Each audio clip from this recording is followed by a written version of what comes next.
Mar somo kaunti ma Siaya oyango chenro magin godo mar ndiko tij jopuonj mag ECD e thuolo mar higni 3 mabiro ka ochakore higani nyaka higa mar 2028 koluwore gi chenro manyien ma bende ne gisidho ni koro kaunti no geto ndiko tich ma ok tin ne jopuonj 150 mag ECD higa ka higa. Ewi mano, director ma ochung' ne weche mag ojende, kit chwech kaachiel kod chano chenro mag oganda Maida Nyawade ne olando ni kaunti ma Siaya koro dwa gero ECD centers e sub-counties duto mayudore kaunti no kaka yo mar ting'o malo chenro mag somo mag jomatindo e gwenge makono. We would like to increase the number of teachers for the next 3 years, targeting at least 150 per year. Hopefully, by the end of the 3 years, we will have about 450 teachers in our ECDs. That is additional teachers. We have also put emphasis on early childhood education centers, where we plan to establish model ECDs in every sub-county for the next 3 years.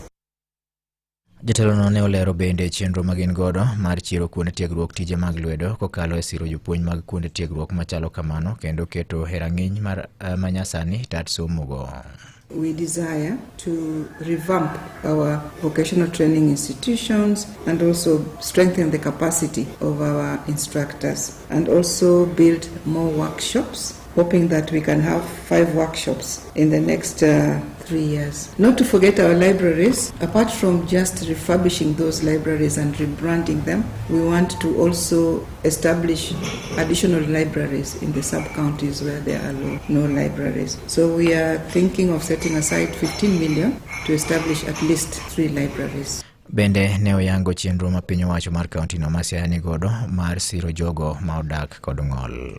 In terms of our empowerment programs, we continue to review the kind of empowerment packages that we offer to our special interest persons. We've been training and capacity building consistently every financial year, but our proposal now is to have in place programs that will also provide some kind of facilitation to enrich the training that we have done. Imedo winjo weche matut e kor gwenge gi Vincent Otieno.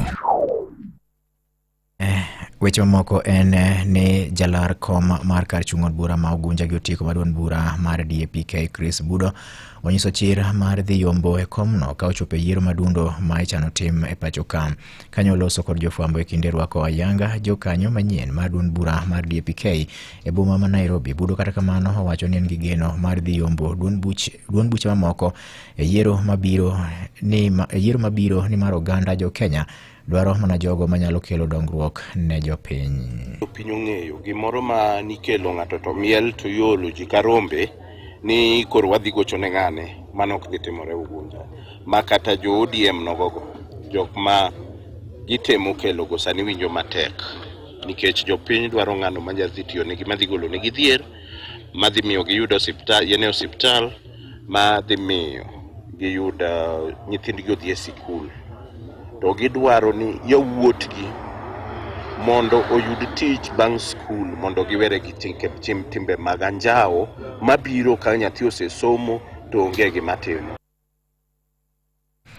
Bende owacho ni oikore madhirakore kod jotelo ahinya mago ma bende nyayo weche mag mibadhi ma osekelo dok chien ne kar chung' od bura no ma Ugunja. Jopiny onge gi yie ni jo ODM nyalo miyo gi jatelo ma gidwaro. Mane gima dhi mbele. To bende kendo ODM bende osebedo ka ok tinegi, ok otimre kaka gidwaro, nikech wan gi higni 10 karibu 20 ka ODM osebet. Tibo yudo ni sani Ugunja dhier pod nitie, ojande onge tich, nyithindi riembe skul, yiende onge osiptal. Koro mane gima jopiny dwaro ng'ano ma kochung' to bochungi japiny to wacha diera mondo gine kaka ginyalo yudo solutions gi gik machandogi. Imedo winjo weche matut e kor gwenge gi Vincent Otieno. Weche moko nyakora